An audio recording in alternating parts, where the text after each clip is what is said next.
को भारत के राष्ट्रपति को एक ज्ञापन दिया हूं। 3 विषय उसमें मैंने रखे हैं जिसको मैं बहुत संक्षिप्त में रखना चाहता हूं और ये भारी अन्याय का मामला है। भारत के संविधान में भाषाओं की मान्यता, भाषाओं को 8वीं अनुसूची में लाने का प्रावधान है। पूरे भारत में आज तक एक भी आदिवासी भाषा को 8वीं अनुसूची में शामिल नहीं किया गया, जबकि 18 शामिल भाषाओं में 6 ऐसी भाषाएं हैं जो पूरे भारत में संथाल जाति के लोग सर्वाधिक हैं और उस भाषा को बोलने वाले लोगों की संख्या सबसे ज्यादा है, मगर उस भाषा से बहुत कम लोग बोलने वाले नेपाली, मणिपुरी, कोंकणी, सिंधी, संस्कृत और कश्मीरी, इन भाषाओं को मान्यता मिल गई। और तब कोई क्राइटेरिया नहीं था, कोई मानदंड नहीं थे। जब मैं 12वीं लोकसभा में सदस्य बना, मैंने संताली भाषा को संविधान की 8वीं अनुसूची में शामिल करने का मामला कई बार उठाया, 13वीं लोकसभा में भी उठाया।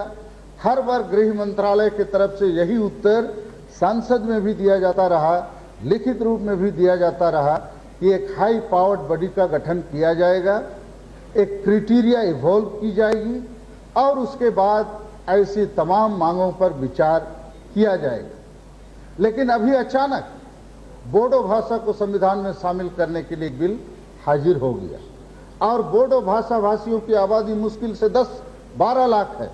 संताली भाषा बोलने वालों की आबादी लगभग 100 लाख से ज्यादा है और संताली भाषा बोलने वाले की संख्या आसाम में, बंगाल में, उड़ीसा में, बिहार में, झारखंड में, यहाँ तक कि त्रिपुरा में। तो मेरा कहना है mister Murmu, now please conclude now sir, hardly another 4 or 5 minutes। तो मैं ये कहना चाहता हूँ, conclude now, you have taken more than. मैं ये कहना चाहता हूँ सर कि हमारी भाषा को already taken 15 minutes mister Murmu. I am sorry for that sir, but I would like to conclude within next 5 minutes। हमारी भाषा की मान्यता नहीं होने से क्या हो रहा है, शिक्षा और साक्षरता में हम कभी आगे नहीं बढ़ सकते हैं। हमारे लिए बांग्ला भाषा, उड़िया भाषा, हिंदी भाषा विदेशी भाषा की तरह है, इसलिए हमारे बच्चों का ड्रॉप आउट रेट सबसे ज्यादा है। उनको बातें समझ में नहीं आती है स्कूल में, घर में एक भाषा से बात करते हैं, स्कूल में दूसरी भाषा, और हमेशा इन्फीरियरिटी कॉम्प्लेक्सन के कारण से वो शिक्षा के क्षेत्र में आगे नहीं बढ़ पा रहे हैं। और यदि उनको ये मौका मिलेगा, अपनी भाषा से प्राथमिक से उच्च शिक्षा तक पढ़ेंगे तो कम से कम मैट्रिक तक, जैसे बंगाल के लोग बांग्ला में पढ़ते हैं, उड़ीसा के लोग उड़िया में पढ़ते हैं, उसके बाद अंग्रेजी भी सीखते हैं, तो हमारे बच्चों को भी अपनी भाषा में पढ़ने का मौका मिलेगा तो एक बड़ा चमत्कार आ सकता है। जब हम शिक्षित ही नहीं होंगे तो विकास के रास्ते में आगे बढ़ेंगे कैसे? बाकी लोगों को आपने मौका दे दिया, पूरे भारत के लोग यदि केवल हिंदी ही पढ़ते तो भी हम मान लेते। आपने बाकी लोगों के लिए Odia, Bangla, Hindi, Tamil, Telugu, no, I am saying कि you have given recognition to all the regional languages, then what wrong we have done? Bharat में आधी शताब्दी के तक भी आजाद भारत में हमारी एक भी भाषा को मान्यता नहीं मिली।